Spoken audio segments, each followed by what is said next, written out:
LTX classes నుంచి మనం independence day celebration మూడ్లో ఉన్నామా. సో ఇండిపెండెన్స్ డే మీకు ఆఫర్స్ అనేవి తీసుకొని రావడం జరిగింది. సో చూడమ్మా, యూపీఎస్సి ఆఫ్లైన్ అనేది కేవలం 60,000కి ఇవ్వడం జరుగుతుంది. అండ్ యూపీఎస్సి ఆన్లైన్ కేవలం మీకు 50,000కి ఇవ్వడం జరుగుతుందమ్మా. 70,000 అండ్ 60,000 వర్త్ కోర్సెస్ అనేవి మీకు తక్కువకే ఇవ్వడం జరుగుతుంది. అండ్ యూపీఎస్సి వర్కింగ్ ప్రొఫెషనల్స్ కేవలం 50,000కి తీసుకొని రావడం జరిగింది 60,000 కోర్స్. అండ్ యూపీఎస్సి కాలేజ్ స్టూడెంట్స్ది 60,000ది కేవలం 50,000కి తీసుకొని రావడం జరుగుతుంది. మనకి ఇక్కడ లైఫ్ టైం వ్యాలిడిటీ కోర్స్ అనేది ఉందమ్మా. ఆగస్ట్ 15th వరకు మనకి వ్యాలిడిటీ ఉంటుంది. అండ్ ఇక్కడ నెంబర్ చూడండి 7893899553.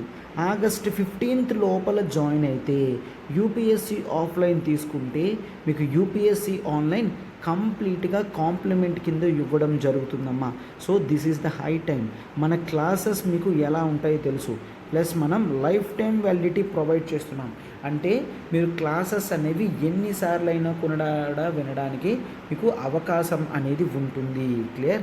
అండ్ అదే కాదు, ఇక్కడ చూడండి స్పెసిఫిక్గా వర్కింగ్ ప్రొఫెషనల్స్కి మనం 7 PM daily classes. Okay, working professionals Monday to Friday బిజీగా ఉంటారు కాబట్టి వాళ్ళకు తగ్గట్టుగా మనం ఏం చేసాము, సండే క్లాసెస్ అనేవి తీసుకొని రావడం జరిగింది. Clear?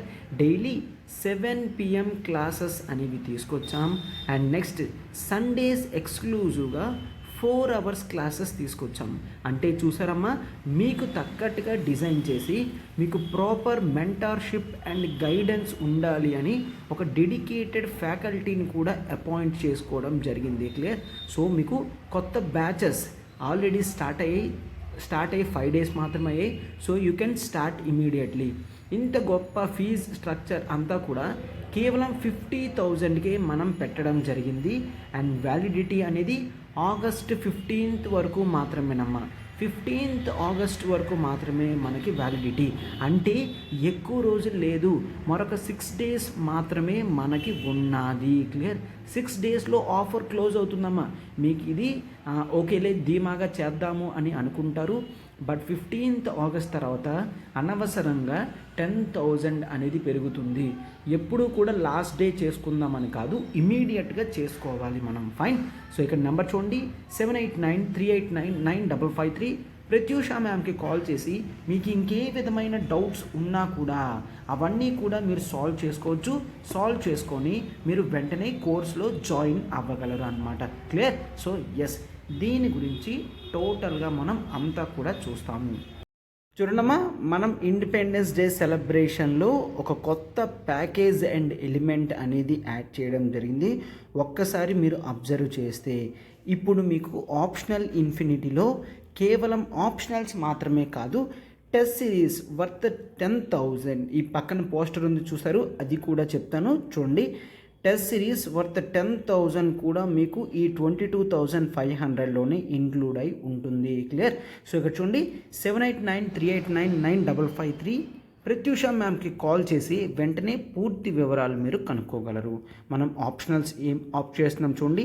Public administration, PSIR, sociology, anthropology launch చేస్తున్నాం అమ్మ. ఫస్ట్ ఆఫ్ ఆల్ మీకు ఆప్షనల్స్ అనేవి లైఫ్ టైం వ్యాలిడిటీ ఉంటుంది అండ్ అన్లిమిటెడ్ టైం యాక్సెసిబిలిటీ ఉంటుంది. అంటే మీరు క్వాలిఫై అయినంత వరకు కూడా మన సోర్సెస్ కానీ మన మెటీరియల్స్ కానీ క్లాసెస్ కానీ మీరు యూజ్ చేసుకోగలరు. వ్యాలిడిటీ కేవలం 6 days మాత్రమే ఉందమ్మా. కేవలం 6 days మాత్రమే ఉంది, గుర్తుంచుకోండి. ఇక్కడ మనకి చూడండి ఈ 10,000 వర్త్ కోర్స్ ఫ్రీ అనేది మీకు కేవలం ఈ 6 days మాత్రమేనమ్మా. ఒక్కసారి మీరు అబ్జర్వ్ చేయండి. మీరు కేవలం టెస్ట్ సిరీస్ తీసుకోవాలనుకున్న ఆప్షనల్స్కి మనం ఆప్ట్ చేసే ఆప్షనల్స్ చూడండి. That is PSIR, sociology, anthropology, public administration. ఈ 4 ఆప్షనల్స్కి టెస్ట్ సిరీస్ అనేది లాంచ్ చేయడం జరిగింది. క్లియర్? టెస్ట్ సిరీస్ లాంచ్ చేసాం. యూపీఎస్సి ఆప్షనల్స్కి అన్లిమిటెడ్ వీక్లీ టెస్ట్ ఉంటాయమ్మా. మీకు ఎక్కడైనా చాలా చోట్ల కేవలం 10 టెస్ట్ కానీ 15, 18 అలా మెథడ్లో తీసుకొస్తారు. బట్ మనం అన్లిమిటెడ్ టెస్ట్స్ అనేవి తీసుకొస్తున్నాం. Topic wise and grand tests కూడా ఉంటాయి. బ్యూటీ ఏంటి అంటే మీరు ఎగ్జామ్ రాసిన తర్వాత ఇవాల్యుయేషన్ చేయడం జరుగుతుంది, టెస్ట్ డిస్కషన్స్ జరుగుతాయి అండ్ ఫీడ్బ్యాక్ కూడా వెంటనే ప్రొవైడ్ చేస్తాము. క్లియర్? అండ్ మీరు ఇక్కడ చూడండి, కేవలం 10,000 రూపీస్ అన్నమ్మా. ఎవరైతే ఆప్షనల్స్ ఆల్రెడీ కంప్లీట్ చేశారో వాళ్ళు టెస్ట్ సిరీస్కి జాయిన్ అవ్వగలరు. లేదు ఫ్రెష్గా ఆప్షనల్ స్టార్ట్ చేస్తున్నారంటే మీకు అది కంప్లీట్గా ఫ్రీగా ఇవ్వడం జరుగుతుంది. క్లియర్? సో ఇక్కడ నెంబర్ చూడండి, 7893899553. ప్రత్యూష మ్యామ్కి కాల్ చేసి మీరు పూర్తి information చూడగలరమ్మా. Clear?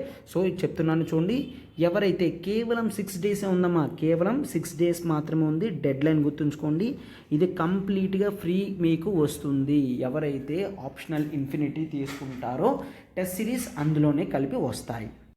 To everyone, welcome to LTX classes. ఈరోజు ద హిందూ అనాలిసిస్లో ఇంపార్టెంట్ ఆర్టికల్స్ ఉన్నామా.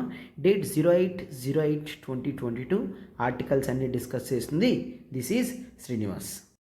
మనం ఇండిపెండెన్స్ డే సెలబ్రేషన్ కావున ఎల్టీఎక్స్ క్లాసెస్ నుంచి మీరు ఎన్సీఆర్టీ ఫౌండేషన్ అనేది మనం ఆఫర్లో తీసుకొని రావడం జరిగిందమ్మా.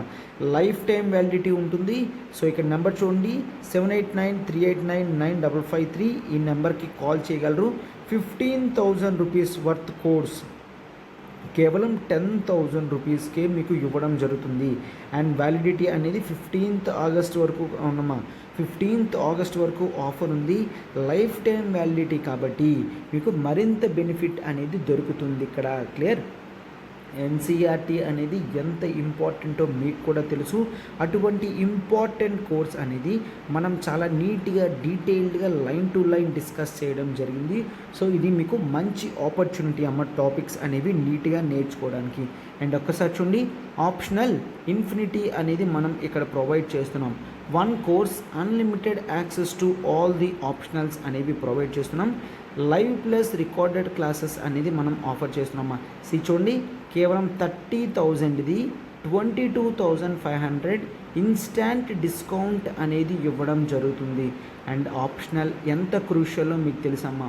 ఆప్షనల్ మార్క్స్ క్యారీస్ 500 మార్క్స్ వస్తాయి కాబట్టి ఎవరైతే ఆప్షనల్స్లో స్కోర్ చేయగలరో వాళ్ళు ర్యాంక్స్ కూడా కొట్టగలరు. క్లియర్? సో మనం అందుకనే ఇంపార్టెంట్ స్కోరింగ్ ఆప్షనల్స్ అన్నీ కూడా డీల్ చేస్తున్నామా. Public administration, PSIR, sociology, anthropology and Telugu literature. Clear? Anthropology వరకు మీరు చూసుకుంటే టాపిక్ అనేది నేనే డీల్ చేస్తున్నానమ్మా. మీకు 4 to 5 monthsలో సిలబస్ అనేది కంప్లీట్ అయిపోతుంది. అండ్ ఆ తర్వాత 3 to 4 times రివిజన్ కూడా జరుగుతుంది. క్లియర్? సో ఇక్కడ నెంబర్ చూడండి, 7893899553. ప్రత్యూష మ్యామ్కి కాల్ చేసి మీరు వెంటనే సబ్స్క్రిప్షన్ చేయగలరమ్మా. అండ్ ఇక్కడ చూడండి, మనకి లైఫ్ టైం వ్యాలిడిటీ అనేది ఉంటుంది. క్లియర్? లైఫ్ టైం వ్యాలిడిటీ ఉంటుంది కాబట్టి this is the high time to start our optionals. Clear? 15th August వరకు మాత్రమే వ్యాలిడిటీ కాబట్టి వెంటనే మీరు జాయిన్ అవ్వండి అమ్మా. క్లియర్? ఈ ఆర్టికల్స్ ఉన్నమా, India democracy and the promised republic. Clear? అంటే మనకి 75 years ఆఫ్ ఇండిపెండెన్స్ వస్తుంది కదమ్మా. సో అందుకని ఈ ఆర్టికల్ రావడం జరిగింది. ఇప్పుడు ఇక్కడ ఆథర్ ఎవరైతే ఉన్నారో అతను అశోక యూనివర్సిటీలో ఎకనామిక్ ప్రొఫెసర్. అంటే ఈ వ్యూస్ అన్నీ కూడా అతను అనుకున్నవి ఇవ్వడం జరిగింది. కరెక్ట్? సో అయితే ఇలాంటి వ్యూస్ అనేవి మనకి ఎగ్జామినేషన్లో బాగా ఉపయోగపడతాయి అన్నమాట. క్లియర్? అవంతా కూడా మనం నీట్గా డీటెయిల్డ్గా చూస్తాం. ఇది మనకి GS2 పాలిటీలో ఇంపార్టెంట్ ఆర్టికల్ అమ్మ. ఫైన్. లాస్ట్ వరకు కూడా చూడండి. లాస్ట్లో ఈ ఆర్టికల్ మీద ఒక మెయిన్స్ క్వశ్చన్ అనేది కూడా నేను ఇవ్వడం జరుగుతుంది. దాన్ని మీరు నీట్గా ఆన్సర్ చేసి కామెంట్ బాక్స్లో పెట్టండి. Where I shall be reviewing. Clear? So మనం హండ్రెడ్స్ ఆఫ్ ఆర్టికల్ తీసి కళ్ళబిల్లి చేసేసేకుండా ఇంపార్టెంట్ ఆర్టికల్స్ అన్ని ప్రిలిమ్స్ అండ్ మెయిన్స్ పర్స్పెక్టివ్లో డిస్కస్ చేసి మీరు డైలీ ఆన్సర్ రాస్తున్నారంటే అది చాలా ఇంపార్టెంట్ అనమాట. ఫైన్. సో అయితే ఇలాగా మెయిన్స్ ఆన్సర్స్ ఇచ్చి రాసించేది ఎవరు కూడా లేరు, మనం మాత్రమే చేస్తున్నాం కాబట్టి జాగ్రత్తగా పార్టిసిపేట్ చేయండి అమ్మా. క్లియర్. మెయిన్స్ ఆన్సర్ అనేది రాయండి, కామెంట్ బాక్స్లో పెట్టండి, where I shall be reviewing, నేను రివ్యూ చేస్తాను, మీకు ఆన్సర్స్కి రెస్పాన్స్ అనేది నేను ఇవ్వడం జరుగుతుందన్నమాట. Clear. Yes, and I encourage every one to participate sincerely. Clear. So ఇంకా ఆర్టికల్లోకి వెళ్దాం. చూడండి, ఆర్టికల్లో క్లియర్గా చెప్తున్నారు ఏంటని, వితిన్ ఫ్యూ డేస్లో అంటే హార్డ్లీ 1 వీక్ కూడా లేదు మనకి ఇండిపెండెన్స్ వచ్చి 75 ఇయర్స్ అవుతుంది. క్లియర్. 75 ఇయర్స్ అవుతుంది. అయితే 75 ఇయర్స్ తర్వాత మనం ఏ ఇండియా గురించి కలగన్నామో ఆ ఇండియాని మనం సంపాదించగలిగామా, బ్రిటిష్ యొక్క సామ్రాజ్యం నుంచి మనం విముక్తులం పొందాము అంటే ఇండిపెండెన్స్ వచ్చింది, బ్రిటిష్ వాళ్ళని వెళ్ళగొట్టాము, అవునా.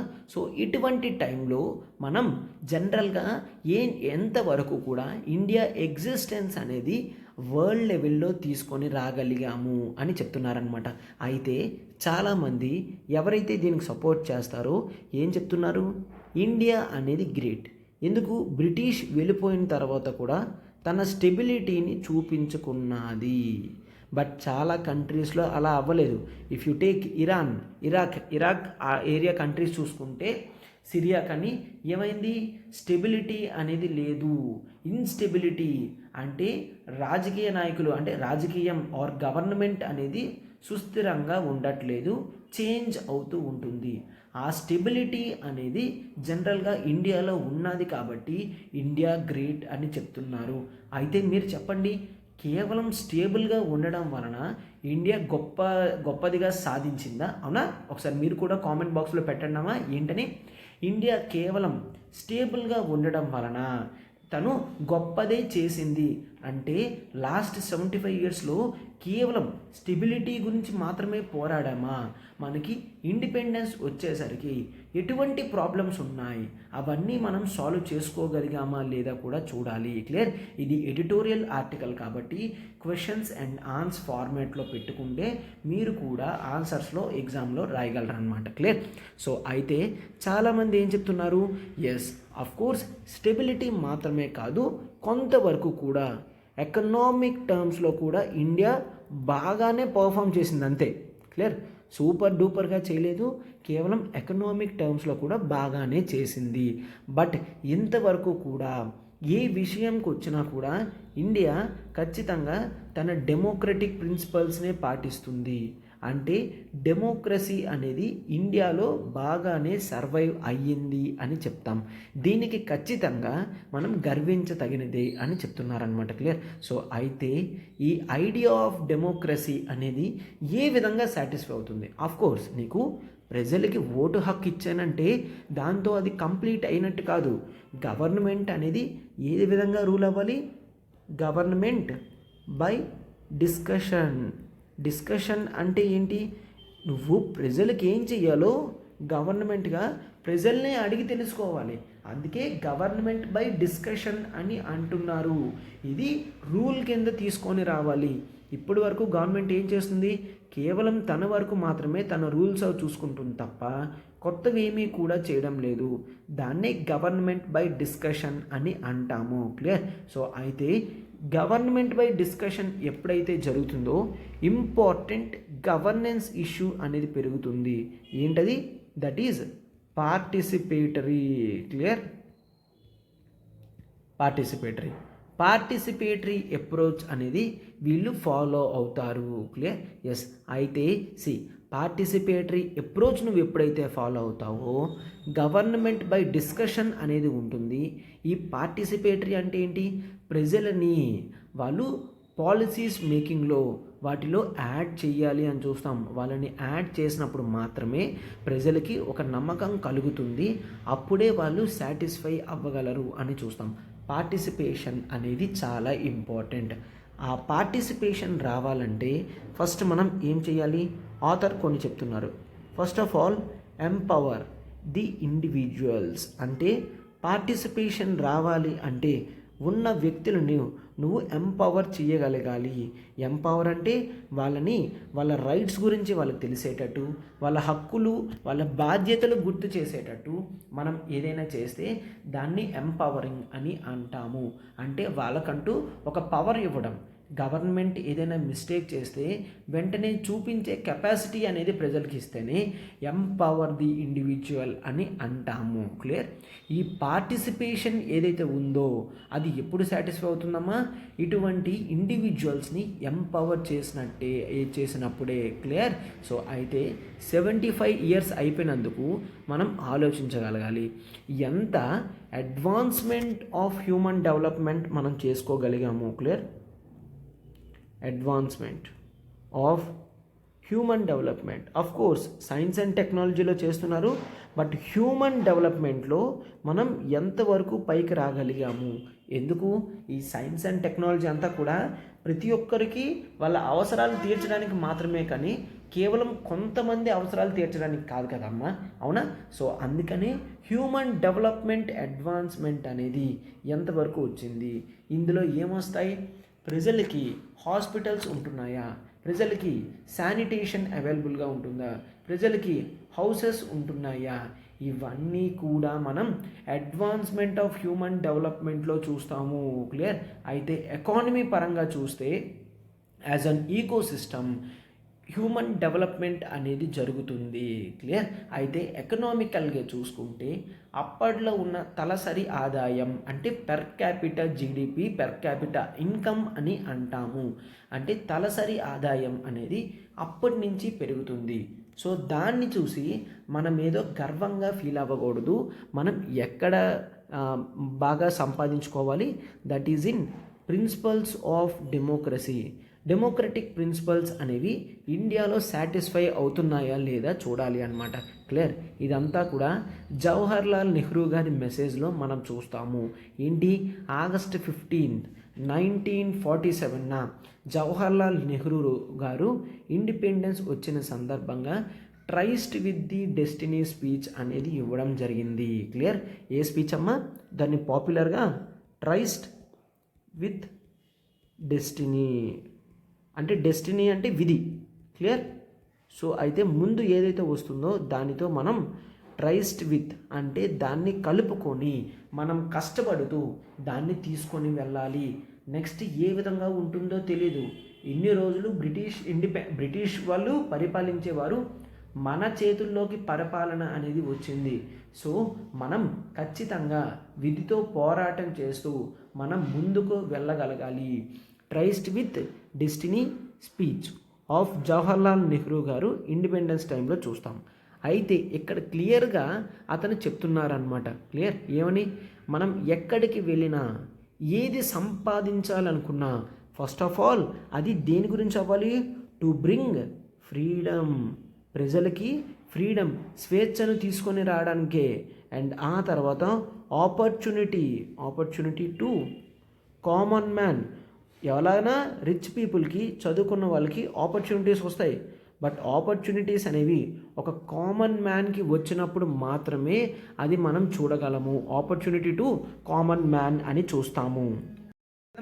అంటే మీరు ముఖేష్ అంబానీకి 1 కోటి రూపాయలు ఇచ్చినా కూడా అతను ఏమాత్రం కూడా పట్టించుకోడు. బట్ ఒక కామన్ పీపుల్కి నువ్వు 1000 రూపాయలు ఇచ్చినా కూడా అతని జీవితంలో అక్షరాల ఫస్ట్ దేనికి ఖర్చు పెడతాడు? ఆకలి తీర్చుకోవడానికి ఖర్చు పెడతాడు. అవునా? సో అందుకనే కామన్ పీపుల్కి ఫస్ట్ ఆఫ్ ఆల్ ఆపర్చునిటీ అనేది ఇవ్వాలి. అండ్ దాంతోపాటుగా ఇండియాలో ఉన్న పెజెంట్స్ అంటే ఫార్మర్స్కి బెనిఫిట్ చేయగలగాలి. అండ్ ఇండియాలో ఉన్న ఇండస్ట్రియల్ వర్కర్స్కి బెనిఫిట్ చేయగలగాలి అని చెప్తున్నారు. అంటే ఇండియా గోల్స్ అన్నీ కూడా ఇవి చెప్తున్నారనమాట. అండ్ ఆ తర్వాత ఏంటి? To buildup. మనం ఏంటి? అఫ్ కోర్స్ ఒక ప్రాస్పరస్ నేషన్ బిల్డప్ చేయగలగాలి. క్లియర్? అంటే సుఖశాంతులతో ఫుల్గా రిచ్గా ఉన్న ఇండియాని తయారు చేయాలి. ప్రాస్పరస్ ఇండియా అండ్ డెమోక్రటిక్ ఇండియాని తయారు చేయగలగాలి. క్లియర్? అండ్ ఆ తర్వాత మనం ఒక ప్రోగ్రెసివ్ నేషన్లో, ఒక ప్రోగ్రెసివ్ అంటే బాగా ఎదిగిన నేషన్లా చూపించాలి.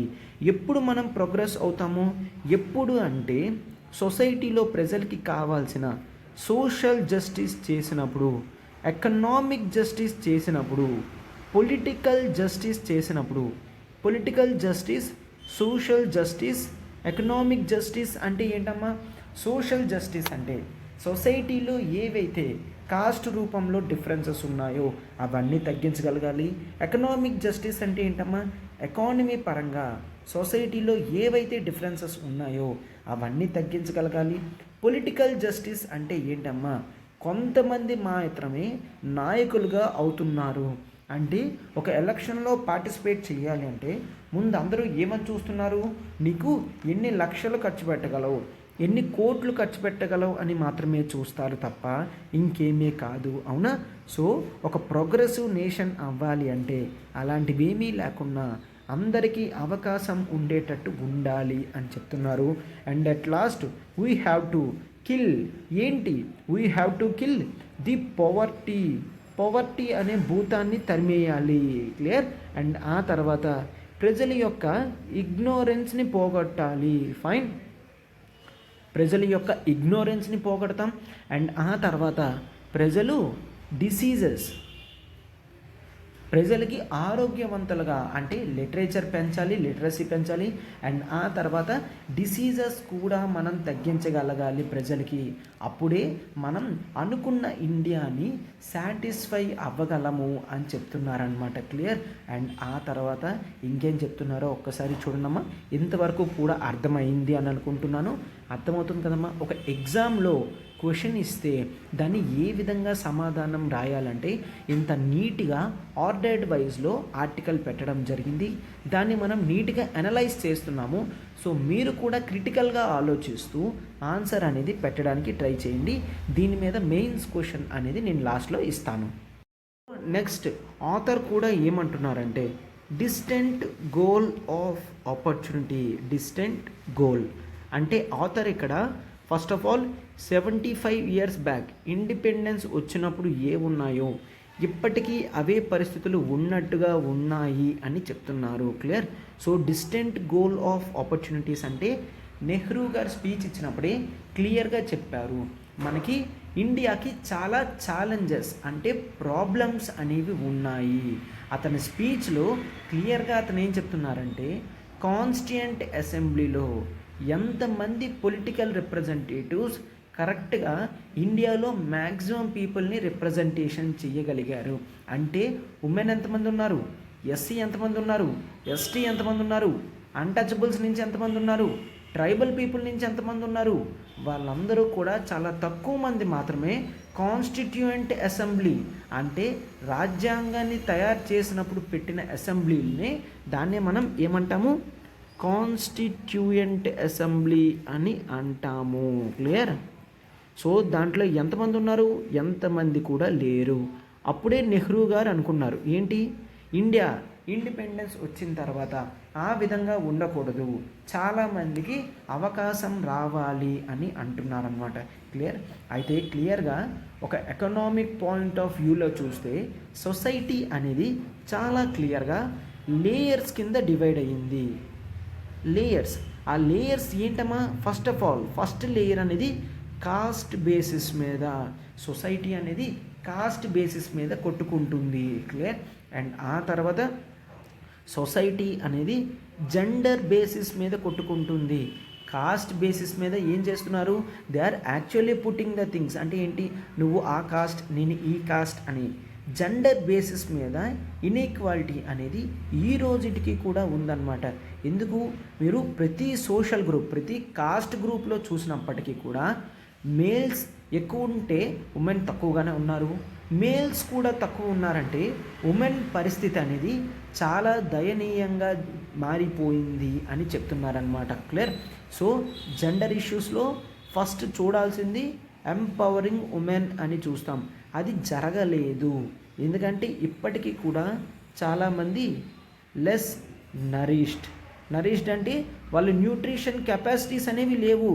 ఎప్పుడైతే లెస్ నరిష్డ్గా ఉంటారో వారు ఎక్కువ హాస్పిటలైజేషన్ అవుతుంది, అవునా? ఎస్. అండ్ ఆ తర్వాత ఉమెన్లోనే చాలా ఎక్కువ మంది లెస్ ఎడ్యుకేటెడ్ ఉన్నారు. ఎడ్యుకేషన్ తీసుకున్న వాళ్ళు చాలా తక్కువ మంది ఉన్నారు. కోర్స్ ఎడ్యుకేషన్ తీసుకున్నప్పుడు వాళ్ళు బాగా రాణిస్తున్నారు, బట్ ఎడ్యుకేషన్ తీసుకున్న వాళ్ళే చాలా తక్కువ మంది ఉన్నారు. క్లియర్? అండ్ ఆ తర్వాత వీళ్ళ రిప్రజెంటేషన్ అనేది చాలా పూర్గా ఉంది. ఫర్ ఎగ్జాంపుల్ డేటా చెప్పాలి అంటే ప్రజెంట్ లోక్సభలో కేవలం 11% మాత్రమే ఎంపీస్ కింద ఉమెన్ ఉన్నారు. అంటే 500 మందిలో కేవలం 50 మంది మాత్రమే ఉమెన్ ఉన్నారు అని క్లియర్గా తెలుస్తుంది, అవునా? This is extra information. ఇది ఆర్టికల్లో లేదమ్మా. మనం వేరియస్ ఆర్టికల్స్ అనేవి చూస్తాము. ఆ ఆర్టికల్స్ ప్రకారం నేను కలెక్ట్ చేసిన డేటాని మీకు చెప్తున్నాను అనమాట. క్లియర్? సో ఎస్, దీన్ని ఎవరిచ్చారు ఈ డేటాని? ADR, association for democratic reforms. ఇది ఒక ఎన్జిఓ. వాళ్ళు కలెక్ట్ చేసిన డేటా ప్రకారం ప్రజెంట్ లోక్సభలో 11% మాత్రమే ఉమెన్ ఉన్నారు అని మనం చూస్తాం. అంటే ఈవెన్ రిప్రజెంటేటివ్స్గా కూడా ఉమెన్ లేరు. సో అందుకనే ఉమెన్ యొక్క జనరల్గా వాళ్ళ లేబర్ ఫోర్స్ పార్టిసిపేషన్ కూడా తక్కువ ఉంది. క్లియర్? లేబర్ ఫోర్స్ పార్టిసిపేషన్ అంటే ఎంతమంది చదువు అయిన తర్వాత ఉద్యోగాల గురించి వస్తున్నారు, వాళ్ళ పార్టిసిపేషన్ రేట్ అనేది చాలా తక్కువ ఉంది అని చెప్తున్నారనమాట. క్లియర్? అండ్ ఇది చూస్తే ఇది చాలా చోట్ల చేంజ్ అవుతుంది. Change in the sense regional differences అనేవి వస్తున్నాయి అని చెప్తున్నారు. ఇండియా మొత్తం కూడా ఒకలాగా లేదు. కొన్ని కంట్రీస్ మాత్రం డెవలప్డ్ కంట్రీస్తో పోటీ చేయగలుగుతుంది, బట్ కొన్ని స్టేట్స్ మాత్రం అసలు ఏమాత్రం కూడా ఇంప్రూవ్మెంట్ లేదు అని చూస్తామన్నమాట. సో అయితే ఇది చూసిన వెంటనే ఇండియా ఫెయిల్ అయ్యింది అని వెంటనే చెప్పాల్సిన అవసరం లేదు అని చెప్తున్నారు. ఎందుకు? రీసెంట్గా నీతి Aayog multi dimensional poverty index, MPI అని అంటాము. ఎంపీఐ మల్టీ డైమెన్షనల్ పవర్టీ ఇండెక్స్లో బీహార్లో పవర్టీ రేట్స్ అనేవి 50% ఉంటే కేరళలో మోర్ దెన్ 1% మాత్రమే ఉంది. అంటే ఏంటి?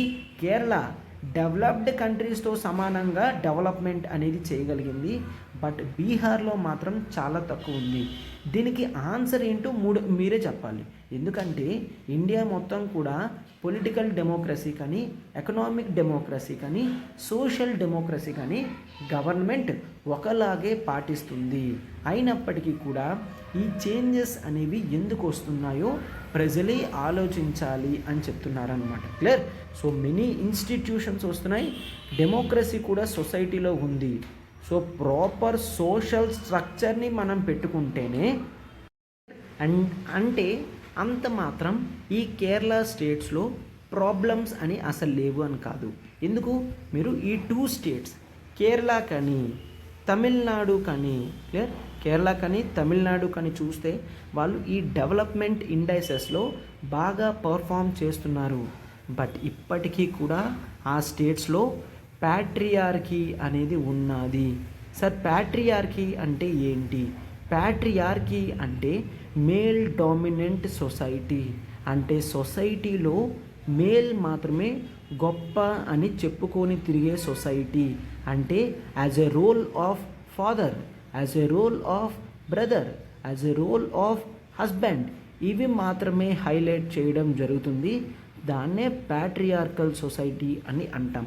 అంటే ఈ రోజుటికి ఆ కేరళ తమిళనాడులో ప్యాట్రియార్కల్ సొసైటీ చూస్తాం అండ్ కాస్ట్ డిఫరెన్సెస్ కూడా మనం చూస్తాము. కాస్ట్ డిఫరెన్సెస్ అనేవి ఇంకా ఆ సొసైటీలో ఉన్నాయి అంటే దాని అర్థం ఏంటి? దాని అర్థం we are doing something very bad అని. అంటే కొన్ని టర్మ్స్లో మాత్రమే బాగా చేస్తున్నాం తప్ప చేసే స్టేట్స్లో కూడా కొన్ని టర్మ్స్లో బాగా చేయలేకపోతున్నారు. క్లియర్? సో దీంతో ఒక క్వశ్చన్ అడిగారు అనుకోండి, ఫర్ ఎగ్జాంపుల్ డెమోక్రసీ అనేది సబ్వర్ట్ అవుతుంది అని. సబ్వర్ట్ అంటే ఏంటమ్మా మీనింగ్? డెమోక్రసీ సక్సెస్ఫుల్ అవ్వడం లేదా పడిపోతుందా అనేది మనం చూస్తాము. క్లియర్? సో అయితే ఇండియన్ స్టేట్లో ఫస్ట్ టైం ఇండిపెండెన్స్ వచ్చిన తర్వాత ప్రజలందరికీ కూడా లిబర్టీస్ అనేవి వచ్చాయి. క్లియర్. బట్ ఈ రోజుటికి కూడా చాలా చోట్ల freedom of speech and expression చూడడం లేదు. గవర్నమెంట్ వాళ్ళు ఎన్ఫోర్స్మెంట్ డైరెక్టరేట్ని యూజ్ చేసుకొని చాలా మంది మీదకి పంపిస్తున్నారు. ఓకే, అంటే ఇన్స్టిట్యూషన్స్ అనేవి వాళ్ళకి తగ్గట్టుగా మార్చుకుంటున్నారు. మైనారిటీస్కి ప్రొటెక్షన్ లేదు. ముస్లిమ్స్ ఇన్సెక్యూర్గా ఫీల్ అవుతున్నారు.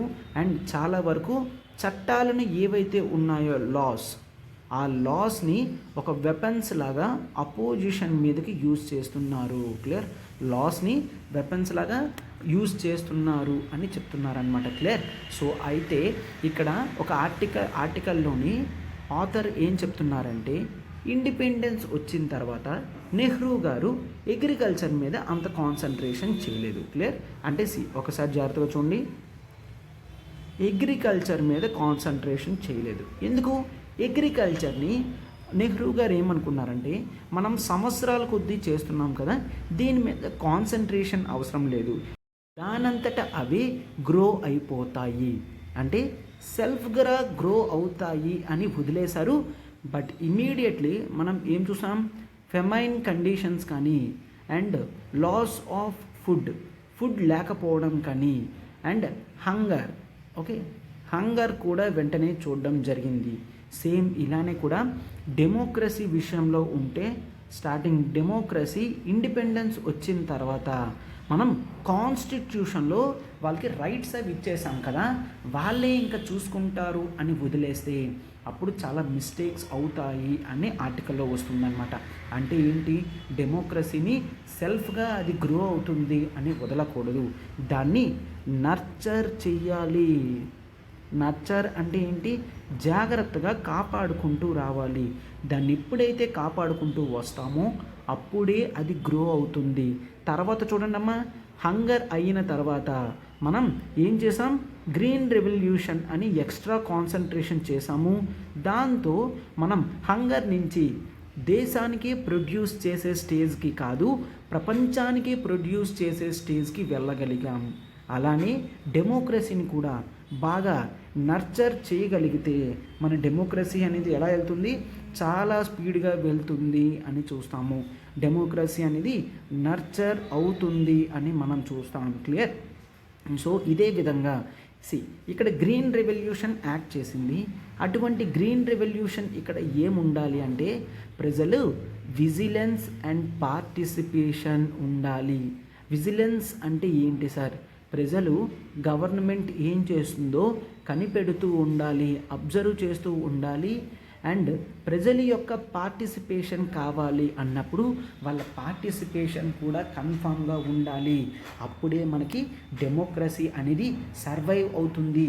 సో చూసారు కదమ్మా, అందుకే article 80 India democracy and the promised republic. అంటే ఇండిపెండెన్స్ వచ్చినప్పుడు నెహ్రూ గారు ఎటువంటి ప్రామిస్ చేశారు, ఇప్పుడు ఏ విధంగా జరుగుతుంది అని మనం చూస్తాం. సో అలా జరగాలంటే ఇప్పుడు అనుకున్నవి ప్రతిదీ కూడా జాగ్రత్తగా తీసుకొని రావాలి అని మనం చూస్తామన్నమాట. ఓకే, ఆర్టికల్ చూడమ్మా. Tapping technology to check minor mineral plunders. అంటే ఇక్కడ మైనర్ మినరల్స్ అంటున్నారు. టెక్నాలజీ యూజ్ చేసి ఆ ఇల్లీగాలిటీని ఆపాలి అని చెప్తున్నారు. సో మనం ఆర్టికల్ అనేది నీట్గా డీటెయిల్డ్గా చూద్దాం. ఇక్కడ ఇది మెయిన్. ఫస్ట్ ఆఫ్ ఆల్ మనకి ఎక్కడ ఇంపార్టెంట్? GS3. క్లియర్. GS3లో మనకి ఇన్ఫ్రాస్ట్రక్చర్ అన్నీ కూడా ఉంటాయి. అండ్ తర్వాత కొన్ని మినరల్స్ కూడా ఉంటాయి. Minerals clear. GS3లో ఇంపార్టెంట్. అండ్ ఆ తర్వాత GS2 పాలిటీలో కూడా ఇంపార్టెంట్ ఆర్టికల్ కింద చూస్తాం. అండ్ తర్వాత GS1 జోగ్రఫీలో కూడా మనకి మినరల్ రిసోర్సెస్ ఉంటాయి. సో ఇది GS1, GS2, GS3 ఈ 3 పేపర్స్లో కూడా ఇంపార్టెంట్ ఆర్టికల్. క్లియర్. సో అందుకనే దీన్ని నీట్గా డీటెయిల్డ్గా చూద్దాం. అండ్ ఆ మినరల్ ప్లండర్ అంటే ఏంటో చూసి దాన్ని ఎలా కంట్రోల్ చేయాలో చూద్దాం. ఫస్ట్ ఆఫ్ ఆల్ ప్లండర్ అంటే దోచుకోవడం. ఓకే, మినరల్స్ని ఏ విధంగా దోచుకుంటున్నారు, వాటిని ఏ విధంగా అరికట్టాలి అని చెప్తున్నారనమాట. క్లియర్. సో ఒక్కసారి చూడండి. ఫస్ట్ ఆఫ్ ఆల్ మనకి మినరల్స్ అనేవి ఉంటాయి. క్లియర్. మినరల్స్ అంటాము. మినరల్స్లో 2 టైప్స్ అమ్మ. క్లియర్? అంటే అడ్మినిస్ట్రేషన్ గురించి పెట్టుకున్నాం. మేజర్ మినరల్స్ అంటాము, మైనర్ మినరల్స్ అంటాము. మేజర్ మినరల్కి ఎగ్జాంపుల్ కింద కోల్ చూస్తాము, కోల్. మైనర్ మినరల్కి ఎగ్జాంపుల్ కింద శాండ్ చూస్తాం, శాండ్. క్లియర్? సో ఈ రెండు గుర్తుంచుకోండి. మేజర్ మినరల్స్ వరకు కూడా ఎక్స్క్లూజివ్ పవర్స్ అనేవి సెంట్రల్ గవర్నమెంట్కి ఉంటాయి. క్లియర్? సెంట్రల్ గవర్నమెంట్కి ఉంటాయి. అండ్ మైనర్ మినరల్స్ వరకు కూడా ఎక్స్క్లూజివ్ పవర్స్ అనేవి స్టేట్ గవర్నమెంట్కి ఉంటాయి. క్లియర్? స్టేట్ గవర్నమెంట్ వీటి లైసెన్సెస్ ఇష్యూ చేయడం కానీ రెగ్యులేషన్లో కానీ పూర్తి బాధ్యత స్టేట్స్ తీసుకుంటాయి. సో మినరల్స్ అనేవి ఇన్ జనరల్గా ఇలా తీసుకుంటాం. అయితే ఇప్పుడు దీని గురించి ఎందుకు మాట్లాడుతున్నామంటే మెయిన్లీ మైనర్ మినరల్ అయిన శాండ్ యొక్క డిమాండ్, శాండ్ అండ్ గ్రావెల్ అంటే కంకర్రాయి అంటాం కదమ్మా, కంకర అని అంటాము. ఆ గ్రేవెల్ అనేది చాలా ఇంపార్టెంట్. ఈ రెండు యొక్కటి డిమాండ్ అనేది 60 మిలియన్ మెట్రిక్ టన్స్ కింద ఉంది, 60 MMT కింద ఉన్నది. అంటే ఇది జనరల్గా చూస్తే ప్లానెట్లోనే మనం చూసుకుంటే వాటర్ తర్వాత ఎక్కువ శాతం ఎక్స్ట్రాక్ట్ చేసేది శాండ్ అండ్ గ్రేవెల్ అని చూస్తాము. అండ్ మీరు ఇంకోసారి చూస్తే ఇది సెకండ్ లార్జెస్ట్ ఇండస్ట్రీ అన్నమాట. వాటర్ తర్వాత దీన్నే ఎక్కువ మనం తీస్తున్నాము. అయితే దీని ఎన్విరాన్మెంటల్ కాన్సిక్వెన్సెస్ అనేవి చాలా ఎక్కువగా ఉంటాయన్నమాట. మీరు ఎప్పుడైనా శాండ్ని రిమూవ్ చేశారు అంటే దాంట్లో అన్లిమిటెడ్గా అన్సస్టైనబుల్ వేలో మీరు దీన్ని మైనింగ్ చేశారు అంటే ప్రాబ్లమ్స్ ఏమొస్తాయో ఇక్కడే చూడమ్మా. సో ఇల్లీగల్ శాండ్ మైనింగ్ వలన మీకు జనరల్గా వాటర్ హోల్డింగ్ కెపాసిటీ పోతుంది. వాటర్ భూమిలో ఉంది అంటే కారణం అక్కడ ఉన్న శాండ్ అని చూస్తాము. క్లియర్? అండ్ ఆ తర్వాత అక్కడ ట్రీస్ ఏవైతే ఉంటాయో ఫారెస్ట్లో కానీ చుట్టుపక్కల వాటికి సపోర్ట్ బేస్ అనేది పోతుంది.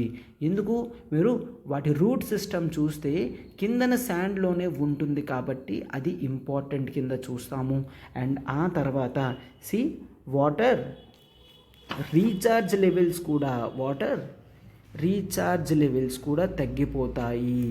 అంటే జనరల్గా మనం ఏం చూస్తాం అంటే వాటర్ ఎంత టైంలో మళ్ళీ గ్రౌండ్లో పెరుగుతుంది, ఆ కెపాసిటీస్ అన్నీ కూడా శాండ్ మైనింగ్ వల్ల పోతాయి. క్లియర్?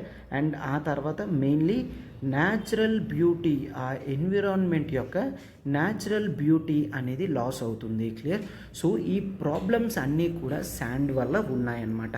అయితే ఈ రెగ్యులేషన్స్ వరకు ఏం చూసాం? స్టేట్ చేతుల్లో ఉంటుంది అని చూసాం, అవునా? స్టేట్ పూర్తిగా రూల్స్ ఫ్రేమ్ చేస్తుంది.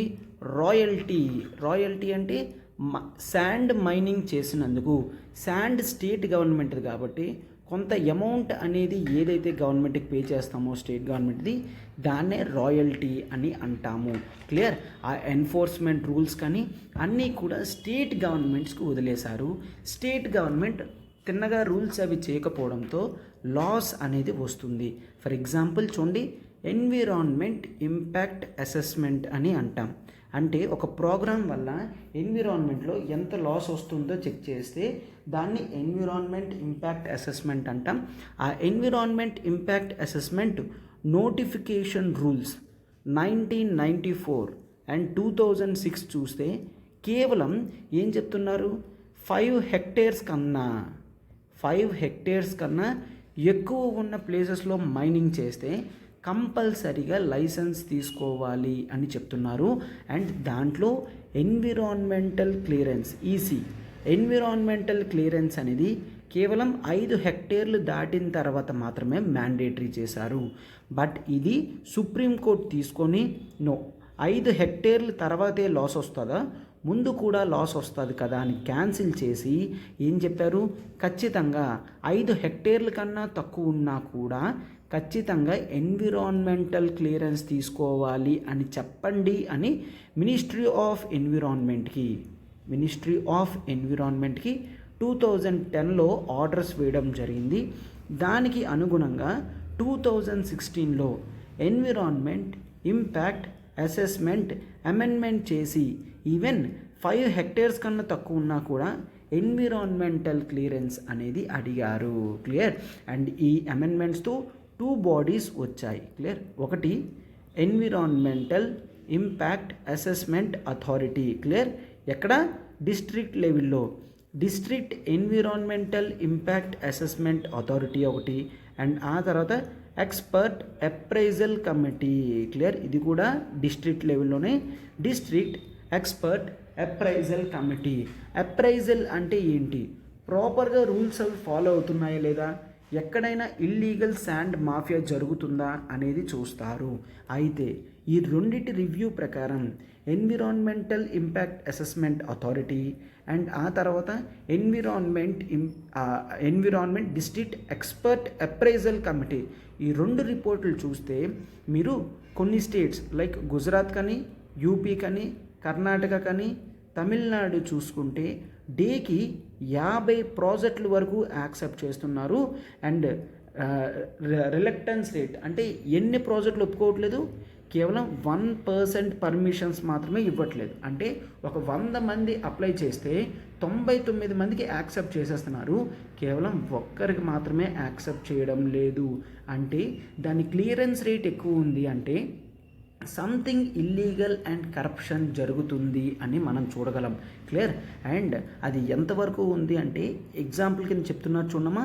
ఆంధ్రప్రదేశ్లో లైమ్ స్టోన్ అనే మినరల్ ఉంటుంది, అవునా? ఆ లైమ్ స్టోన్ అనేది తెలియకుండా 29 lakh మెట్రిక్ టన్స్ని తీసేయడం జరిగింది. 29 lakh మెట్రిక్ టన్స్ తీయడం వలన గవర్నమెంట్కి చాలా లాస్ అనేది రావడం జరిగింది. క్లియర్. ఎస్. అందుకనే జాగ్రత్తగా ఇవన్నీ కూడా చూడాలి అని చెప్తున్నారు. అండ్ ఇంకా చూస్తే ఇంటర్నేషనల్ లెవెల్లో united nations environment programme UNEP అంటాం. ఈ UNEP ప్రకారం ఇండియాలోని చైనాలోని హయ్యెస్ట్ ఇల్లీగల్ శాండ్ మైనింగ్ జరుగుతుంది అని చెప్తున్నారనమాట. క్లియర్. అండ్ అదే కాదు, వాళ్ళు ఇంకా ఉత్తరప్రదేశ్లో యమునా రివర్ దగ్గర, యమునా రివర్ అక్కడ శాండ్ అనేది తీయడం జరుగుతుంది. అది ఇల్లీగల్గా చాలా వరకు తీస్తున్నారు అని చెప్తున్నారు. డేటా ప్రకారం చూస్తే 76% ఆఫ్ శాండ్ అనేది ఇల్లీగల్గా తీసేయడం జరిగింది.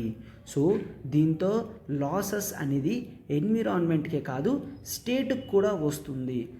ఈ ఒక్క ఎఫెక్ట్తో యూపీలో 70% of government revenue from mineral resources loss అయ్యింది. అండ్ ఆ తర్వాత అంటే సిమిలర్లీ బీహార్లో ఇల్లీగల్ శాండ్ మాఫియా వలన 700 crores లాస్ వచ్చింది. 700 crores లాస్ వచ్చింది. అండ్ కర్ణాటకలో అన్రెగ్యులేటెడ్ లాసెస్ వలన 100 crores లాస్ వచ్చింది. అండ్ మీరు మధ్యప్రదేశ్లో తీసుకుంటే ఒక్క సంవత్సరంలోనే 600 crores లాస్ వచ్చింది.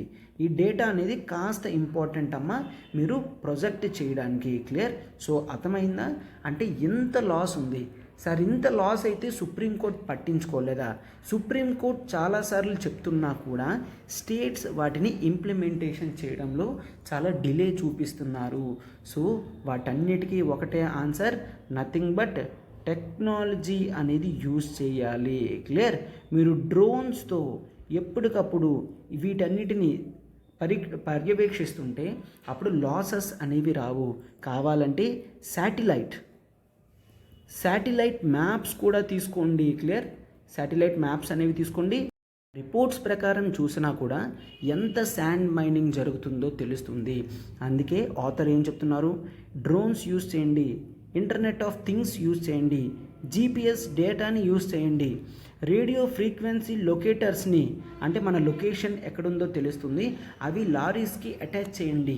ఇవన్నీ చేస్తే కానీ ఇల్లీగల్ శాండ్ మాఫియాని ఆపలేము అని చెప్తున్నారనమాట. క్లియర్. ఇది ఒక ఇంపార్టెంట్ ఎడిటోరియల్ ఆర్టికల్ అమ్మా, అందుకే మనం కవర్ చేయడం జరిగింది. చూడమ్మా, మనం అల్టిమేట్ కరెంట్ అఫైర్స్ ప్రోగ్రామ్ అనేది మళ్ళీ ఆఫర్లో తీసుకొని రావడం జరిగింది. The most important one ultimate current affairs programme మనం ఇక్కడ ప్రిలిమ్స్ ప్లస్ మెయిన్స్ మోడ్లో కవర్ చేయడం జరుగుతుంది. MCQs, the Hindu, Indian Express, PIB, down to earth, live mint cover చేయడం జరుగుతుంది ప్రిలిమ్స్ మోడ్లో. Yojana Kurukshetra for mains, and monthly compilation PDFs అనేవి మనం ఇవ్వడం జరుగుతుంది. వీక్లీ క్విజెస్ కానీ, మంత్లీ గ్రాండ్ టెస్ట్ కానీ, and revision series before prelims కూడా మనం కవర్ చేస్తాము. క్లియర్. ఫీజు వచ్చేసి కేవలం మనం ఇది 5,000కి ఇవ్వడం జరుగుతుంది. క్లియర్. కేవలం 5,000కి ఇవ్వడం జరుగుతుంది. మనకి ఇక్కడ మీరు ఒక్కసారి జాగ్రత్తగా చూసుకుంటే నెంబర్ చూడండి, 7893899553. ప్రత్యూష మ్యామ్కి కాల్ చేసి మీరు సబ్స్క్రిప్షన్ చేసుకోగలరమ్మా. మీకు కరెంట్ అఫైర్స్ అనేది వన్ స్టాప్ సొల్యూషన్లా బోత్ ప్రిలిమ్స్ అండ్ మెయిన్స్లో మీకు కవర్ అయ్యేటట్టు ఇవ్వడం జరుగుతుందమ్మా. వ్యాలిడిటీ అనేది 15th ఆగస్ట్ వరకు ఉంటుంది. క్లియర్. 15th ఆగస్ట్ వరకు ఉంటుంది. లైఫ్ టైం వ్యాలిడిటీ ఉంటుందమ్మా మీకు ఇక్కడ. క్లియర్. లైఫ్ టైం వ్యాలిడిటీ ఉంటుంది కాబట్టి ఈ నెంబర్కి కాల్ చేసి మీరు వెంటనే సబ్స్క్రిప్షన్ చేసుకోగలరు. అండ్ ఆన్సర్ రైటింగ్ అనేది చాలా ఇంపార్టెంట్ కదమ్మా. ఆన్సర్ రైటింగ్ కోర్స్ కూడా మనం తీసుకొని రాబోతున్నాము. క్లియర్. మీకు static plus dynamic 1250 marks cover అయ్యేటట్టు ఉంటుంది. GS 1 to 4 and daily answer writing అనేది జరుగుతుంది. క్లియర్. ఎడిటోరియల్స్ యోజన కురుక్షేత్ర కూడా కవర్ అవ్వడం జరుగుతుంది. And test series and discussions కూడా జరుగుతాయమ్మా. క్లియర్. సో 5,000 రూపీస్కే మీకు ఇంపార్టెంట్ ఆన్సర్ రైటింగ్ కోర్స్ అనేది కంప్లీట్ చేస్తున్నాం. ఇక్కడ నెంబర్ చూడండి, 7893899553. ప్రత్యూష మ్యామ్కి కాల్ చేసి వెంటనే సబ్స్క్రిప్షన్ చేసుకోండమ్మా. మన నెక్స్ట్ ఆర్టికల్ చూడమ్మా, ISRO's baby rocket and it's Kerala connection. ఇక్కడ మీరు రాకెట్ ఏదైతే చూస్తున్నారో ఇదే బేబీ రాకెట్ అమ్మా. అయితే రాకెట్ గురించి మనకు చాలా ఇంపార్టెంట్. ఎక్కడ GS 3 సైన్స్ అండ్ టెక్నాలజీలో రాకెట్స్ గురించి మనకి చాలా ఇంపార్టెంట్. సైన్స్ అండ్ టెక్నాలజీలో ఇంపార్టెంట్ ఆర్టికల్ అమ్మా. అయితే దీన్ని SSLV అని అంటారు. SSLV అంటే ఏంటి? Small satellite launch vehicle. Small satellite launch vehicle. Okay. మనం బేసిక్స్లో కూడా చాలాసార్లు కవర్ చేసాం. ఏంటని ఒక్కసారి ఇక్కడ నీట్గా దీని గురించి చూద్దాము. చూడండి అమ్మా. ఒక object, let's take satellite. Satellite అనేది స్పేస్లోకి పంపించాలి అంటే మనకి ఒక లాంచ్ వెహికల్ అనేది కావాలి. అవునా? Launch vehicle. ఓకే. సో అయితే ఈ లాంచ్ వెహికల్ని మనం రాకెట్ అని అంటున్నాము. క్లియర్. రాకెట్ అని అంటున్నాం. సో ఈ స్పేస్ ఇష్యూస్ అన్నీ చూసుకోవడానికి ఇండియాలో ఒక ఆర్గనైజేషన్ ఉంది. దాన్ని మనం Indian space research organisation ISRO అని అంటాము. Clear. ISRO Indian space research organisation అని అంటాం. అయితే ఈ రాకెట్స్లో టైప్స్ ఉన్నాయమ్మా. సో అయితే మనకి ఇండియాలో ఇంతవరకు 2 టైప్స్ ఆఫ్ రాకెట్ సిస్టమ్స్ ఉన్నాయి.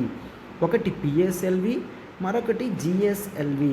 PSLV అంటే polar satellite launch vehicle and GSLV అంటే geosynchronous launch vehicle. Clear. Geosynchronous launch vehicle. So అయితే ఈ రెండిటివి కాకుండా PSLV GSLV కాకుండా ఇప్పుడు మనం SSLV అనేది తీసుకొని రావడం జరిగింది. స్మాల్ శాటిలైట్ లాంచ్ వెహికల్ అని చూస్తాము. క్లియర్. అయితే ఇది మొన్న వచ్చింది మనకి ఆర్టికల్. అవునా? అయితే ఇప్పుడు నిన్న ఇన్ఫర్మేషన్ ప్రకారం ఏమైంది?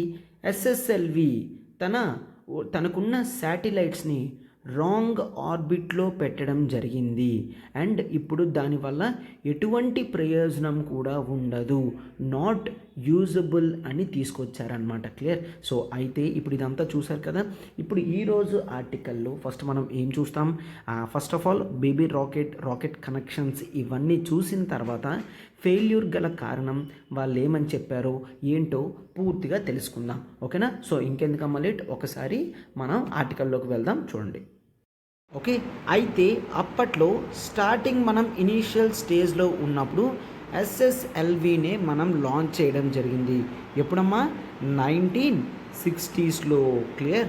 అయితే ఇప్పుడు మళ్ళా మనం మన బేబీ రాకెట్ని తీసుకొని రావడం జరిగింది. Clear sir. అయితే ఈ బేబీ రాకెట్ బెనిఫిట్స్ అవన్నీ కూడా చూద్దాము. ఇవి ఎక్కడ తయారు చేశారు? కేరళలో తయారు చేశారు.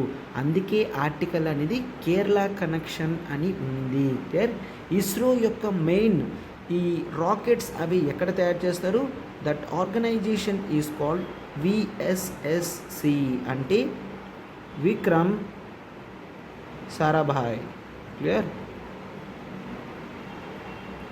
విక్రమ్ సారాభాయ్ స్పేస్ సెంటర్ అని మనం చూస్తాం. Clear. Vikram Sarabhai space centre ఎక్కడ? In Thumba in Kerala. ఇది ఇస్రో యొక్క లాంచ్ వెహికల్స్ అన్నీ కూడా ఇక్కడ డిజైన్ చేయడం జరుగుతుంది.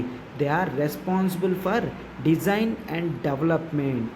అయితే ఇప్పుడు తీసుకొచ్చిన ఈ బేబీ రాకెట్లో 3 స్టేజెస్ ఉంటాయి. క్లియర్. 3 స్టేజ్ ఎస్ఎస్ఎల్వి అని అంటారు. క్లియర్. అండ్ ఆ 3 స్టేజెస్లో కూడా ఏం యూస్ చేస్తారు? లిక్విడ్ ప్రొపల్షన్ సిస్టమ్స్ అనేవి యూస్ చేస్తున్నారు. క్లియర్. అయితే లిక్విడ్ ప్రొపల్షన్ సిస్టమ్ అనేది యూస్ చేస్తున్నారు అని చెప్తున్నారనమాట. క్లియర్. అండ్ ఆ తర్వాత ఇక్కడ మనం శాటిలైట్స్ కూడా లాంచ్ చేయడం జరుగుతుంది అనమాట. క్లియర్. అండ్ ఇక్కడ మనం వెలాసిటీ ట్రిమ్మింగ్ మాడ్యూల్ కూడా దీంట్లో యూస్ చేస్తున్నాము. క్లియర్. వెలాసిటీ అంటే change in rate of momentum అని అంటాం. అవునా? వెలాసిటీ ట్రిమ్మింగ్ అంటే ఏంటి? ట్రిమ్ అంటే కట్ చేయడం. అవునా? అంటే తగ్గించడాన్ని, కట్ చేయడాన్ని ట్రిమ్మింగ్ అని అంటాం. వెలాసిటీ ట్రిమ్మింగ్ మాడ్యూల్ అంటే ఏంటమ్మా? ఎక్కడైనా కూడా మైనర్ కోర్స్ కరెక్షన్స్కి ఎప్పుడు లాంచ్ చేసిన తర్వాత మైనర్ కోర్స్ కరెక్షన్స్ ఏవైనా ఉంటే అవి ఈ విటిఎం మాడ్యూల్స్తో మనం కంప్లీట్ చేయగలము. క్లియర్. విటిఎం మాడ్యూల్స్తోనే మనం వీటిని కంప్లీట్ చేయగలం అన్నమాట. దోస్తో దీని హెల్ప్తోనే శాటిలైట్ని మనం ఆర్బిట్లో ప్లేస్ చేయగలము. క్లియర్. అయితే ఇప్పుడు ఎస్ఎస్ఎల్వి అనేది మీరు చూసుకుంటే దీని డిస్క్రిప్షన్ అదంతా కూడా కాస్త ఇవ్వడం జరిగింది. ఒక్కసారి మీరు అబ్జర్వ్ చేయండి అమ్మా. ఇది టోటల్గా 34 మీటర్స్ టాల్ ఉంది. And mass 120 ton mass or weight అనేది ఇది ఉంది. అండ్ ఆ తర్వాత ఇది పిఎస్ఎల్వి కన్నా 10 మీటర్స్ మాత్రమే షార్ట్ అండ్ పిఎస్ఎల్వి కన్నా 200 టన్స్ లైట్ వెయిట్ ఉంటుంది. క్లియర్. అయితే ఇప్పుడు ఇది స్మాల్ రేంజ్ శాటిలైట్స్ అనేది లాంచ్ చేస్తుందన్నమాట. క్లియర్. అయితే దీని బెనిఫిట్ అండ్ దీని బ్యూటీ ఏంటో చూడండి అమ్మా. దీని బెనిఫిట్ అండ్ బ్యూటీ ఏంటంటే దీన్ని టోటల్గా మనం 1 వీక్లోనే ఈ ఎస్ఎస్ఎల్వి లాంచ్ వెహికల్ అనేది తయారు చేయగలం. అర్థమవుతుందా?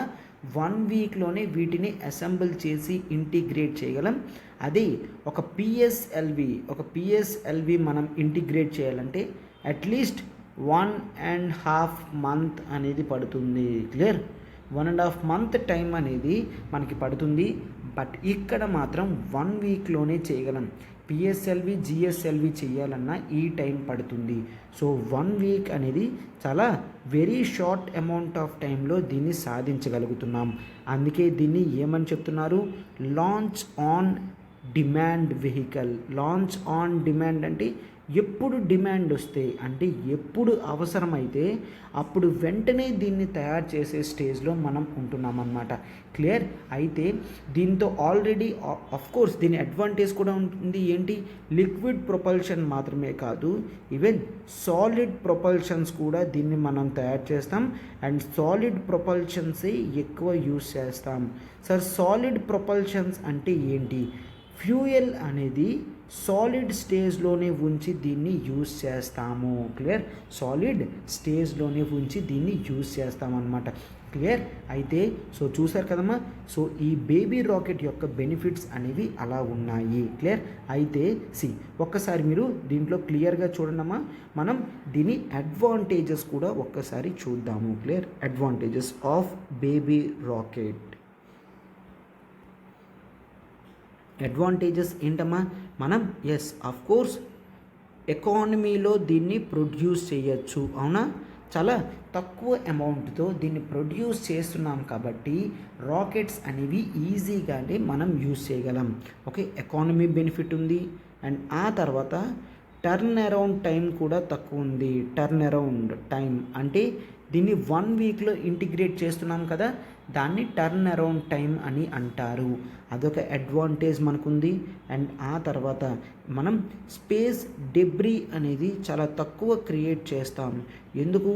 ఇది రిమైనింగ్ పిఎస్ఎల్వి జిఎస్ఎల్వి కన్నా 200 టన్స్ తక్కువ వెయిట్ ఉంటుంది కాబట్టి ఇది స్పేస్లో వెళ్ళినప్పుడు కూడా అక్కడ క్రియేట్ చేసే డెబ్రీ అనేది చాలా తక్కువగానే ఉంటుంది అని మనం చూస్తాము.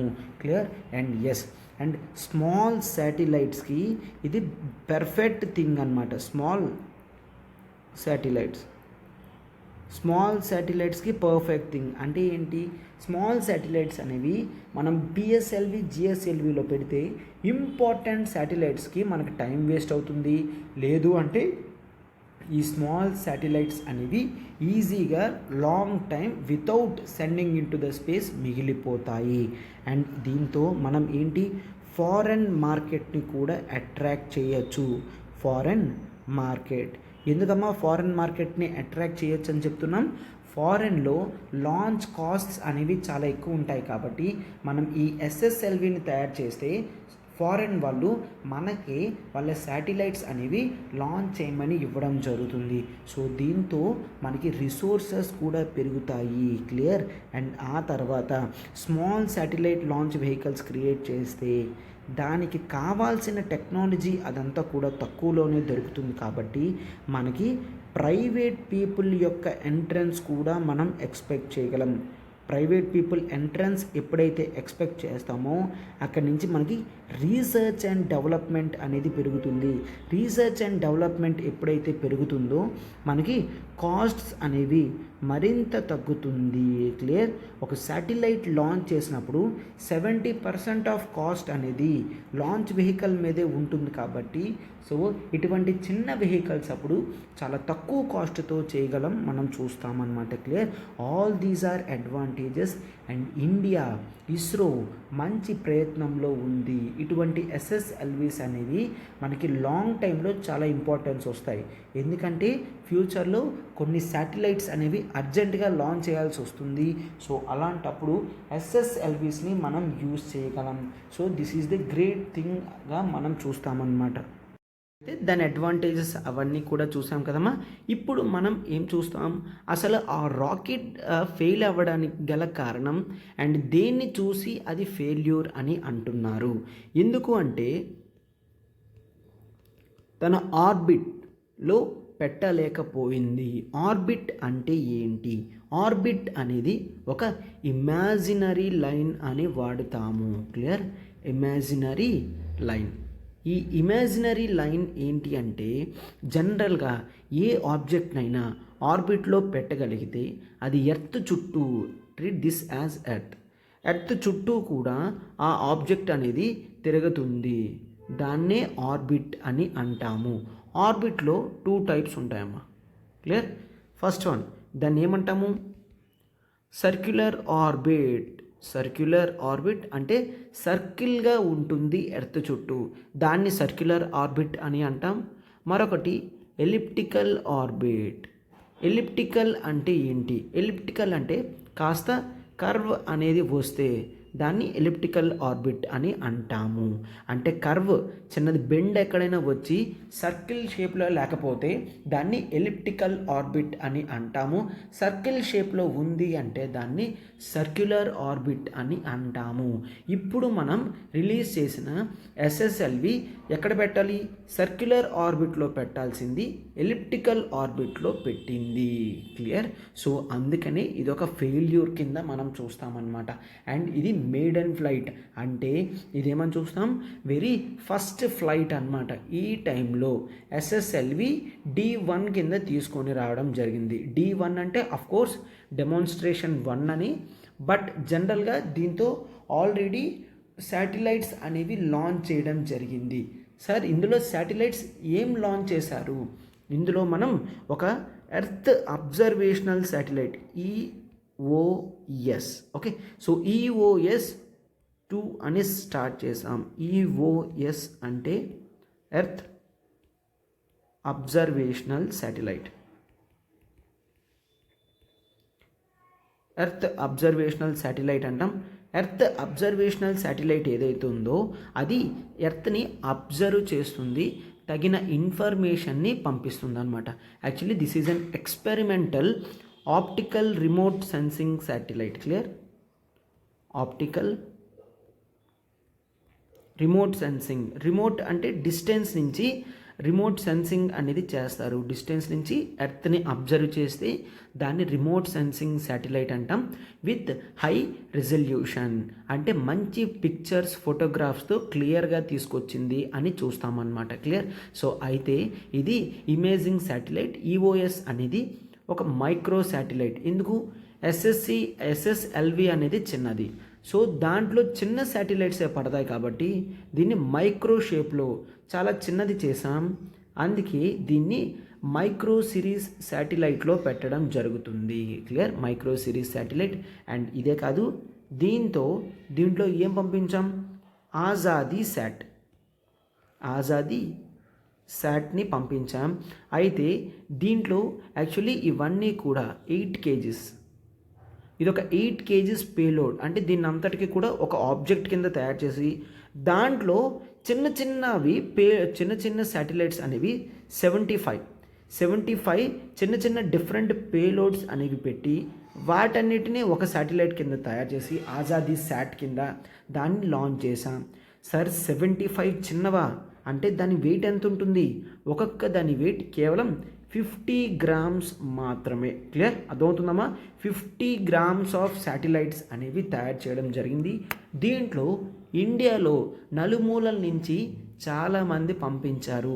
కొంతమంది విలేజ్ గర్ల్స్ కూడా చిన్న 50 grams శాటిలైట్స్ తయారు చేసి ఇస్రోకి సెండ్ చేయడం జరిగిందనమాట. క్లియర్? సో ఇంత బ్యూటిఫుల్ ఆబ్జెక్ట్స్ అనేవి మనం ఎస్ఎస్ఎల్విలో బోర్డ్ చేసి పంపించాం. బట్ దాంట్లో మిస్టేక్ అనేది వచ్చింది. క్లియర్? మిస్టేక్ వచ్చింది అని క్లియర్గా తెలుస్తుంది. అయితే మిస్టేక్ ఏమొచ్చింది అని వాళ్ళు చెప్తున్నారు. ఆఫ్ కోర్స్ డిఫరెంట్ స్టేజెస్ ఉంటాయమ్మా. స్టేజ్ 1, 2, 3 ప్రతి స్టేజ్లో కూడా అనుకున్నట్టే వెళ్ళింది. బట్ లాస్ట్కి వచ్చేసరికి డేటా లాస్ అనేది అయ్యింది. క్లియర్? డేటా లాస్ అనేది జరిగిందమ్మా. ఆ డేటా లాస్ అవ్వడం వలన తను ఎగ్జాక్ట్గా కావాల్సిన శాటిలైట్లో పెట్టలేకపోవడం జరిగిందనమాట. ఫైన్. ఎగ్జాక్ట్గా శాటిలైట్ అనేది ప్లేస్ చేయడం అవ్వలేదు. సో సర్క్యులర్ ఆర్బిట్లో పెట్టాల్సింది ఎలిప్టికల్ ఆర్బిట్లో కర్వ్ షేప్లో పెట్టింది అనమాట. క్లియర్? సో అందుకనే ఈ డేటా లాస్ అనేది లాస్ట్ స్టేజ్లో ఉంటుంది. ఆ లాస్ట్ స్టేజ్లోనే చిన్న మిస్టేక్ అవ్వడం వలన అది రాంగ్గా పెట్టింది. ఎప్పుడైనా కూడా ఆర్బిట్ అనేది సరిగ్గా పెట్టకపోతే ఆ శాటిలైట్ అనేది ఇంకా వేస్ట్ అవుద్ది. ఎందుకు? అది దేనికైతే ఎర్త్ అబ్జర్వేషన్కి పెట్టామో తన రోల్ అనేది అది పాటించలేదు. ఓకే? సో అది ఒక అన్నెసెసరీ శాటిలైట్ కింద మనకి స్పియర్లో ఉండిపోతుందన్నమాట. ఈ ఎస్ఎస్ఎల్వి అనేది ప్రెస్టీజియస్గా మనం దేనికి తీసుకొచ్చాం? లో ఎర్త్ ఆర్బిట్ అంటే ఎర్త్ దగ్గర నుంచి 500 kilometers లోపల ఉన్న ఆర్బిట్స్లో పెట్టడానికి ఈజీగా తయారవుతుంది అని మనం చూస్తున్నాం కదా. ఎస్. సో అందుకనే వీటిని తీసుకొచ్చాం. బట్ దీంట్లో మిస్టేక్ అయ్యింది అని మనం చూస్తాం అనమాట. ఇస్రో వాళ్ళు ఏం చెప్తున్నారు? ఒక కమిటీ అనేది ఎస్టాబ్లిష్ చేస్తాం. ఆ కమిటీ తన రెస్పాన్స్ అనేది ఇస్తుంది. దాన్ని బట్టి చూసి మేము వదలము. ఎస్ఎస్ఎల్వి D2 ఇది D1 డెమోన్స్ట్రేషన్ 1 కదా. డెమోన్స్ట్రేషన్ 2 అనేది త్వరలోనే తీసుకొచ్చి ప్రయోగం చేస్తాము అండ్ ఇంటర్నేషనల్ లెవెల్లో మళ్ళీ మంచి పేరు పొందుతాము అని చెప్పడం జరిగిందనమాట. క్లియర్? ఎస్. ఇప్పుడు మన నెక్స్ట్ ఆర్టికల్కి వెళ్తున్నాం. చూడండి. అయితే ఇప్పుడు మీరు చెప్పండి అమ్మా, కింద కామెంట్ బాక్స్లో పెట్టండి. What do you feel? అంటే ఇస్రో అనవసరంగా ఇప్పుడు ఈ ఎస్ఎస్ఎల్విని తీసుకొచ్చిందా, ఆర్ ఇస్రో మళ్ళీ త్వరలోనే తన విజయాన్ని చూపించగలుగుతుందా ప్రపంచం మొత్తానికి అని క్వశ్చన్ నేనేస్తే మీరు దాని ఆన్సర్ అనేది ఏ విధంగా ఇస్తారో కింద కామెంట్ బాక్స్లో పెట్టండి. దీంతో మీ పార్టిసిపేటరీ అప్రోచ్ పెరిగి మీ థింకింగ్ స్కిల్స్ అనేవి కూడా పెరుగుతాయన్నమాట. Clear?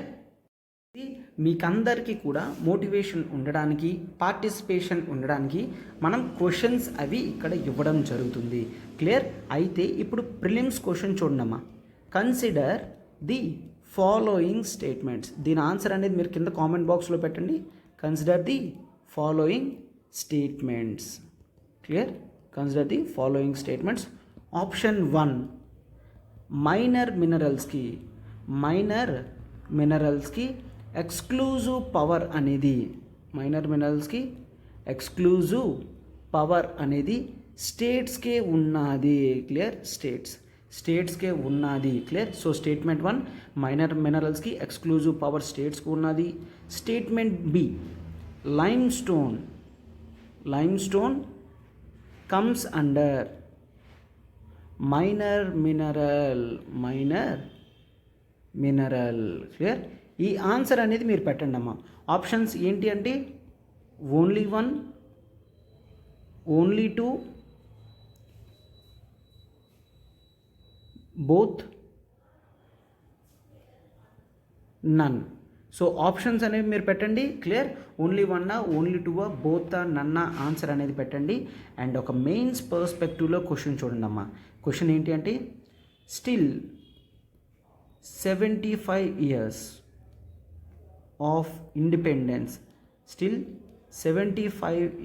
of independence, the social problems remain. So the social problems remained. So అంటే 75 సంవత్సరాలు స్వాతంత్రం వచ్చినప్పటికీ కూడా కామెంట్ మనకి అప్పుడులో ఉన్న సోషల్ ప్రాబ్లమ్సే ఇప్పుడులో కూడా ఉన్నాయి. అంటే నేను ఇందాక ఆర్టికల్లో చెప్పాను కదమ్మా, దీని బేస్ మీద మెయిన్స్ పర్స్పెక్టివ్ క్వశ్చన్ చూద్దాము అని. సో అందుకనే మెయిన్స్ పర్స్పెక్టివ్లో క్వశ్చన్ అనేది ఇవ్వడం జరిగింది. ఫస్ట్ ఆఫ్ ఆల్ ప్రిలిమ్స్ క్వశ్చన్కి ఆన్సర్ చేయండి, తర్వాత మెయిన్స్ ఆన్సర్ని కూడా ఆన్సర్ చేయండి, where I shall be reviewing your answers. Clear? Yes, thank you. మనం చూడమ్మా, independence day celebrations and APPSC నుంచి అఫీషియల్ నోటిఫికేషన్ వస్తుంది అన్న గ్యారంటీ ఉంది. మనకి గ్రూప్ 1 లైవ్ ప్లస్ రికార్డెడ్ కేవలం 35,000కే, గ్రూప్ 1 రికార్డెడ్ 30,000కే అండ్ గ్రూప్ 2 రికార్డెడ్ కేవలం 10,000కి ఇవ్వడం జరుగుతుందన్నమాట. క్లియర్? అండ్ మీకు ఏపీ కేవలం ప్యాక్ కావాలనుకున్న ఏపీ బైఫర్కేషన్ యాక్ట్ ఇవన్నీ కూడా కేవలం 5,000 రూపీస్కే ప్రొవైడ్ చేయడం జరుగుతుంది. క్లియర్? సో ఇక్కడ మీరు నెంబర్ చూడమ్మా, 7893899553 అండ్ మీకు ఇక్కడ 15th August వరకు మాత్రమే వ్యాలిడిటీ ఉంటుందమ్మా. ఇండిపెండెన్స్ డే తర్వాత ఫీజెస్ అన్నీ రివైజ్ అవ్వబోతున్నాయి. ఇక్కడ చూస్తే మీకు 35,000 రూపీస్ వర్త్ కోర్స్ అనేది కేవలం 45ది 35కి ఇవ్వడం జరుగుతుంది. 40,000ది 30,000 అంటే మీకు ప్యాకేజ్ మీద 10,000 రూపీస్ వరకు ఆఫర్ అనేది ఇప్పుడు ప్రొవైడ్ చేయడం జరుగుతుంది. Right? So this is the high time. And TSPSC కూడా మీకు group 1 and group 1 live plus recorded 45ది 35కి ఇవ్వడం జరుగుతుంది. గ్రూప్ 1 రికార్డెడ్ 40ది 30కి ఇవ్వడం జరుగుతుంది. అండ్ గ్రూప్ 2 రికార్డెడ్ కేవలం 10,000కే ఇవ్వడం జరుగుతుంది. అండ్ తెలంగాణ ప్యాక్ చూడండి, కేవలం 5,000 రూపీస్కే మీకు ఇవ్వడం జరుగుతుంది. క్లియర్? కేవలం 5,000కే ఇవ్వడం జరుగుతుందమ్మా. So this is the high time that you have to take. మనకి ప్రతిదీ కూడా లైఫ్ టైం వ్యాలిడిటీ ఉంటుంది కాబట్టి మీరు వెంటనే ఆలోచించకన్నా దీన్ని క్లాసెస్లో తీసుకోవచ్చమ్మా. 15th August వరకు మాత్రమే ఇండిపెండెన్స్ డే తర్వాత ఫీజెస్ అనేవి రివైజ్ అవ్వబోతున్నాయి. సో నంబర్ చూశారు కదా, 7893899553. ప్రత్యూష మ్యామ్కి కాల్ చేసి వెంటనే సబ్స్క్రిప్షన్ తీసుకోండమ్మా.